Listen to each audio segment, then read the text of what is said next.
Hi everyone, it's Ed Portley, and I want to talk to you today about the increase in the massage license renewal fee. So, I know everyone is a little upset about the increase. First, I want to be clear that I am not on the board. I only attend the meetings and listen to what they have to say, and I see what they're doing. Okay? So, one of the first things I want to say is that the board cannot just indiscriminately raise your fees. Anything that the board does has to be approved and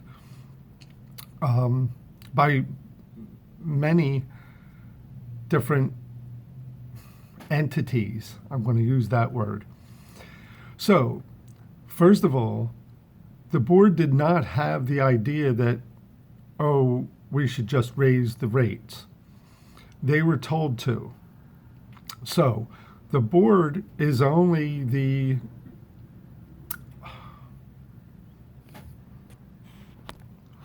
pawn in this system. So, your elected officials, your state congressmen and senators, passed a law saying that we need regulation for massage therapy in this state. Okay? They tell the board what they're allowed to do, what they're not allowed to do. Okay? The board is overseen by the Bureau of Professional and Occupational Affairs. Through the massage therapy law, they are charged with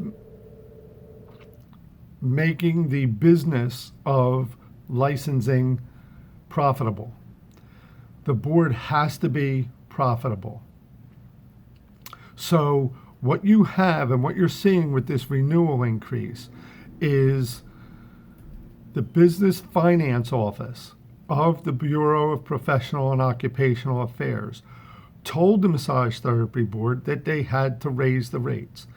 They told them that they had to raise it to $200. The board itself does not want to raise it that high. The board has been talking about this increase for over 2 years now. They've been talking about it at the meetings and at the regulatory commission meetings. The regulatory commission oversees the rules and regulations that govern massage therapists in Pennsylvania. As I was saying, the board has to be profitable, and it hasn't been because there's so many expenses that the board needs to pay. Every time someone files a complaint for an unlicensed massage therapist or a shady business, that fee is paid by the board. The board has been in the red since its inception in 2010.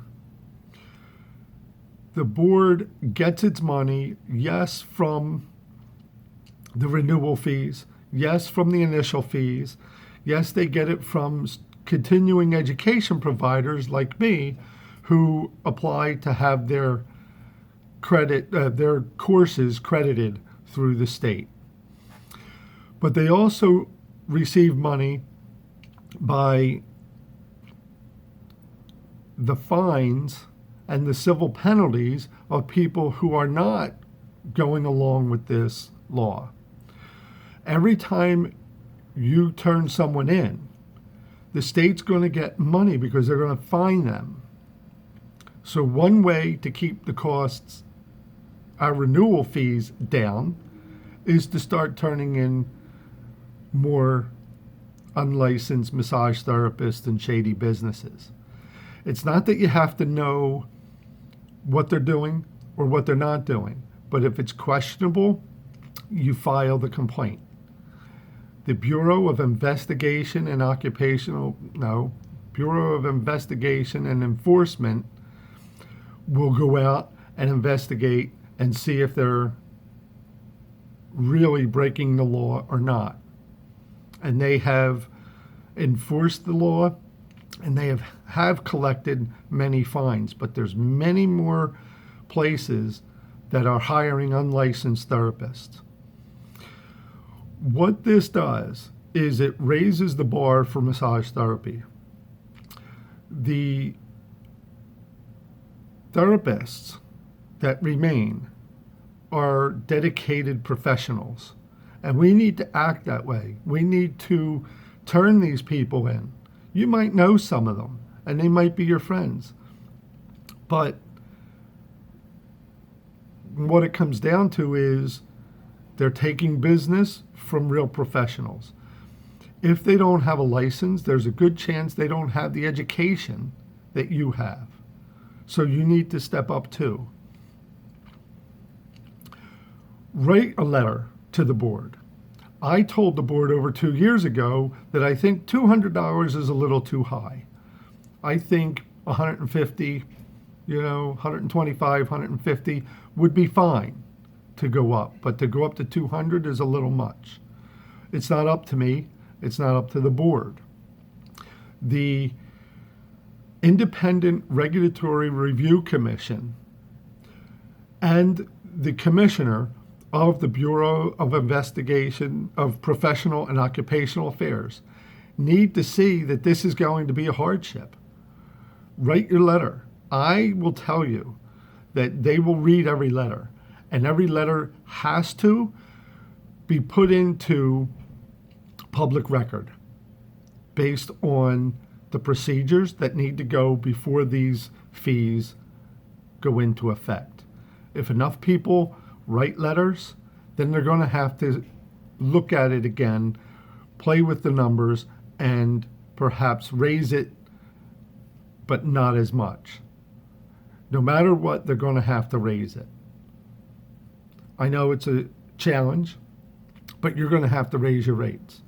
And if you're in a position where you can't raise your rates because you work for someone, then you're going to either need to demand more money, or you're going to need to find a job that pays you more so you can afford this increase. I hope this has been helpful. If you have any questions, send them to me and I will answer them, probably with a video also. Thanks. Have a great day.